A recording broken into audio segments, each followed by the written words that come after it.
안녕하십니까. 7월 6일 월요일 새로운 한 주가 시작되는 오전 11시를 넘기는 시간입니다.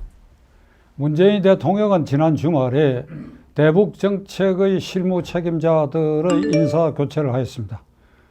통일부 장관의 이인영 의원 전 원내대표, 그리고 국정원장의 박지원 전 의원, 그리고 안보실장의 서훈 국정원장, 그리고 안보특보의 예상대로 임종석 전 비서실장을 임명하였습니다. 이 네 사람의 인맥을 이렇게 구축한 것은 결과적으로 김정은이가 좋아할 사람들, 김정은이가 배척하지 못할 사람들, 그 네 사람으로 진용을 짰습니다. 문재인 대통령은 무슨 계산법이 있을 것입니다. 김정은이하고 친했거나 친할 수 있는 사람을 전면에 배치한 데는 곡절이 있을 법한데, 저는 이 단계에서 문재인 대통령에게 묻고자 합니다. 이른바 주사파, 좌파 이론가들은 북한의 핵을 포기하지 않을 것이다. 북한은 핵 포기하지 않는다. 북한의 핵과 장거리 미사일 탄도탄을 개발하는 것은 북한이 체제를 유지하기 위한 자위수단으로서 불가피한 것이다. 남북 통일이 되면 북한 핵은 결국 우리 민족 핵이 되는 것이며, 북한 핵은 남한, 대한민국을 겨냥한 것이 아니다. 이 후반부 얘기는 노무현 대통령도 공개적으로 그렇게 얘기한 바가 있습니다. 좌파 이론가들의 생각은 결국은 북한 핵은 용인해야 되고, 북한을 핵 보유국으로 인정한 터전 위에서 북한하고 관계를 개선해야 된다. 이런 입장인데, 문재인 대통령도 그런 원칙 위에서 이번에 이 네 사람을 포진한 것인지 국민에게 이제 분명히 말할 때가 되었다고 생각합니다. 왜 그러냐? 문 대통령은 남은 임기가 1년 10개월입니다.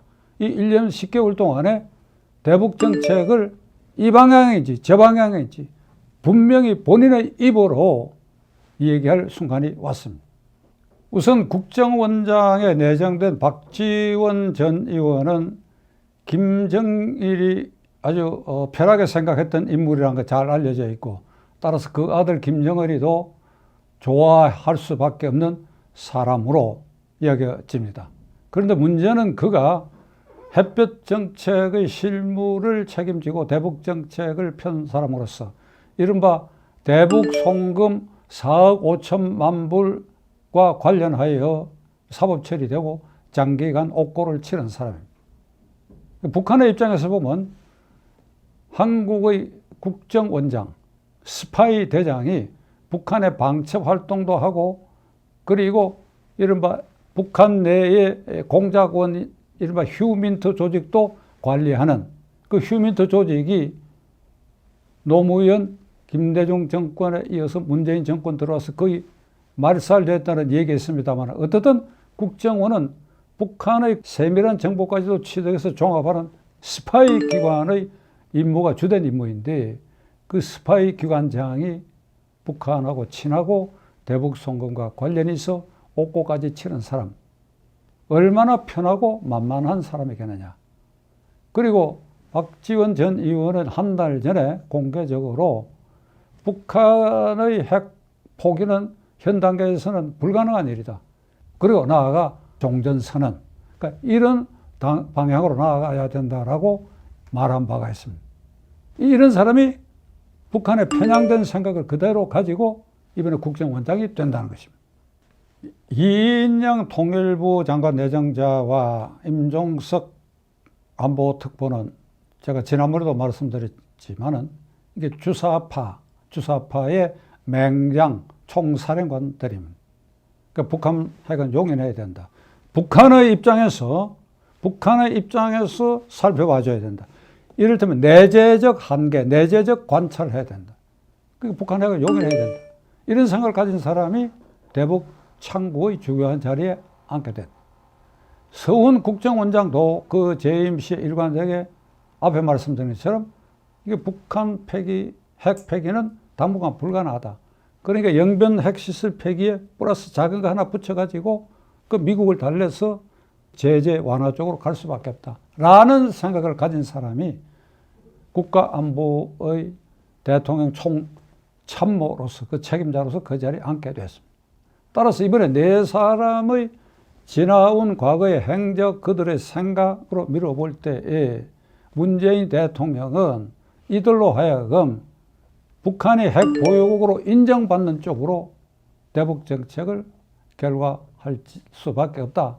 이 방향이 아닌가.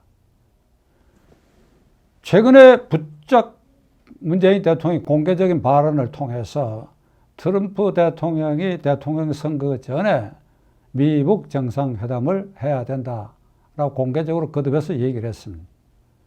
그러자 지난 주말에 북한의 외무성 부상 최선희가 공개적으로 입장을 표명했는데 한국 대통령과 미국 대통령에게 정치적 이득을 챙기기 위한 생색내기 대화에는 응하지 않는다. 표면상 이렇게 배척해 버렸습니다.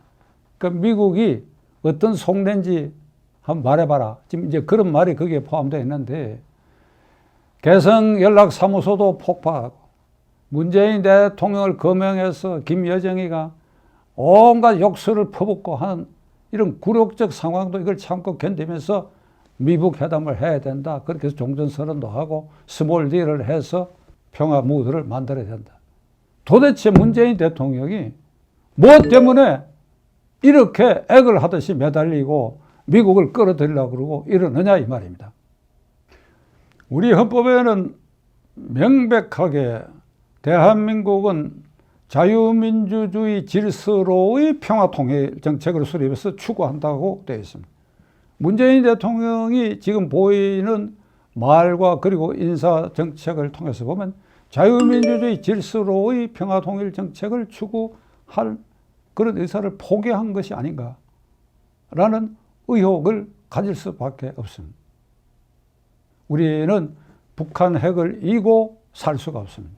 북한 핵이 그들의 자위적 체제 방어용이고 그들의 살기를 위한 것이지 남한을 겨냥한 것이 아니다라고 하는 것은 참 천진난만하고 순진한 생각이고 만일 그렇지 않다는 걸 알면서도 문재인 대통령 내 임기 중에 평화의 고속도로라는 걸 닦아놓고 그걸 성과로서 물려주고 나는 물러나겠다. 이런 생각이라면 그는 대통령으로서 큰 과오를 범하게 되는 것입니다. 이번 인사에 대해서 제1야당 미래통합당은 대변인 성명을 통해서 편향된 인사로서 우려되는 바가 있다. 편향된 인사 수준입니까? 아주 노골적으로 북핵을 용인하겠다라고 하는 사람들로 이번에 이 인사를 한 것 아닙니까? 제1야당 좀 정신 차리길 바랍니다.